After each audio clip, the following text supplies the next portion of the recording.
விவோல வந்து Y200 அப்படிங்கிற ஒரு புது ஸ்மார்ட் போன் லான்ச் பண்ணியிருக்காங்க. விவோவோட Y200 வாங்கலாமா வேண்டாமா, மேலும் இந்த போன்ல என்ன விஷயங்கள் தராங்க அப்படிங்கிறது டீட்டெயிலாக இந்த வீடியோல பார்க்கலாம். வீடியோக்குள்ள போக முன்னாடி சேனல் சப்ஸ்கிரைப் பண்ணிருங்க. அப்படி பக்கத்துல பெல் ஐகானை பிரஸ் பண்ணி தொடர்ந்து உங்க அதாவது தாங்க. முதல்ல இந்த போனோட பில்ட் அப்படின்னு பார்க்கும்போது நமக்கு வந்து பேக் சைடு வந்து கிளாஸ் டிசைன் கொடுத்திருக்காங்க. ஒரு கிளாஸியான ஃபினிஷோட வருது. அதே ஃப்ரண்ட் சைடு டிஸ்ப்ளே அப்படின்னு பார்க்கும்போது இதுல 6.67 இன்ச்க்கான ஃபுல் HD பிளஸ் ரெசல்யூஷன் உள்ள AMOLED டிஸ்ப்ளே கொடுக்குறாங்க.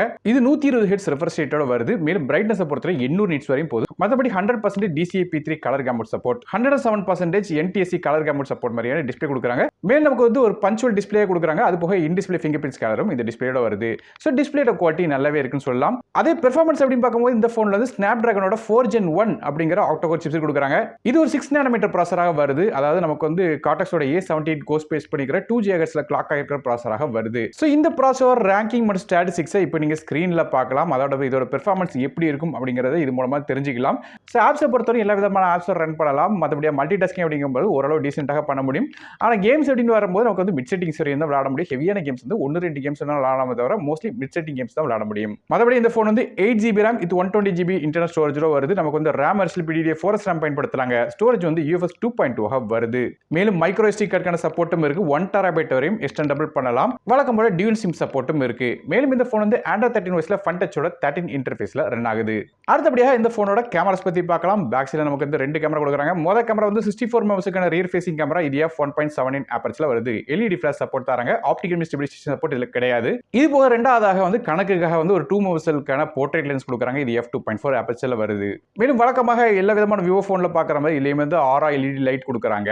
அதே செல்ஃபிஸ் எப்படி பார்க்கும்போது ஃப்ரண்ட் சைடுல 16 மெகாபிக்சலுக்கான ஃப்ரண்ட் ஃபேசிங் கேமரா கொடுக்குறாங்க. இது f2.0 அபர்ச்சர்ல வருது. 3.5 ஆடியோ ஜாக் சப்போர்ட் இந்த போன்ல கிடையாது. அது போல USB டைப் C ஆடியோ தான். போனோட வெயிட் 190 கிராம் வருது. இது போல நெட்வொர்க்ஸ் அப்படின்னு பார்க்கும்போது இந்த போன்ல 5G-க்கான SNSS சப்போர்ட் இருக்கு. Dual 4G VoLTE, dual band Wi-Fi, Bluetooth 5.1, single band GPS மாதிரியான விஷயங்கள் கொடுக்குறாங்க. அடுத்தபடியாக இந்த போனோட பேட்டரிஸ் பத்தி பேசலாம். இதுல 4800 mAh பேட்டரி கொடுக்குறாங்க. இது சார்ஜ் பண்ணுறதுக்கு 44 வாட்க்கான ஃபாஸ்ட் சார்ஜிங் சப்போர்ட் வருது. இந்த ஃபாஸ்ட் சார்ஜர் வச்சு சார்ஜ் பண்ணும்போது 0 to 50% சார்ஜ் வந்து வெறும் 28 நிமிஷத்துல வந்து எட்டலாம் சொல்றாங்க. ஸோ சார்ஜிங்கும் கொஞ்சம் டீசென்ட்டாக கொடுத்துருக்காங்க. அதே கலர்ஸை பொறுத்தவரையும் இந்த போன் வந்து ஜங்கிள் கிரீன் மற்றும் டெசர்ட் கோல்ட் அப்படிங்கிற 2 கலர்ஸ் வந்து. அடுத்தபடியாக இந்த போனோட விலையை பத்தி பேசலாம். இந்த போனை நான் ஏற்கனவே சொன்ன ஒரே ஒரு வெர்ஷன் தான் இருக்கு. அதாவது 8GB RAM with 120GB storage தான் வருது. இதோட விலை வந்து 21,999 அப்படிங்கிற விலையில அமேசான் வெப்சைட்ல விற்கிறாங்க. ஸோ ஓவராலாக இந்த போனை பத்தி வந்து என்னென்ன பெர்ஃபார்மன்ஸ் வந்து எப்படி இருக்கு அப்படிங்கிறது கிராஃப் சார்ட் நீங்க பார்த்திருப்பீங்கன்னு நினைக்கிறேன். ஸோ ஓவராலாக இந்த பெர்ஃபார்மன்ஸுக்கு இந்த பிரைசிங் ஓகேன்னு கேட்டீங்கன்னா ஓகே இல்லைன்னு சொல்லுவேன். காரணம் 21,000 பிரைசிங்க்கு வந்து ஸ்னாப்டிராகன் 4 Gen 1 சிப்செட் தான் கிடைக்குது.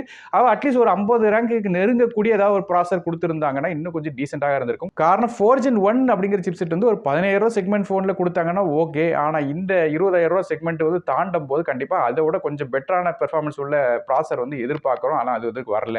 ஸோ நீங்க இந்த விவோவோட Y200 பத்தி என்ன நினைக்கிறீங்க அப்படிங்கறத கீழே கமெண்ட் செக்ஷன்ல மென்ஷன் பண்ணுங்க.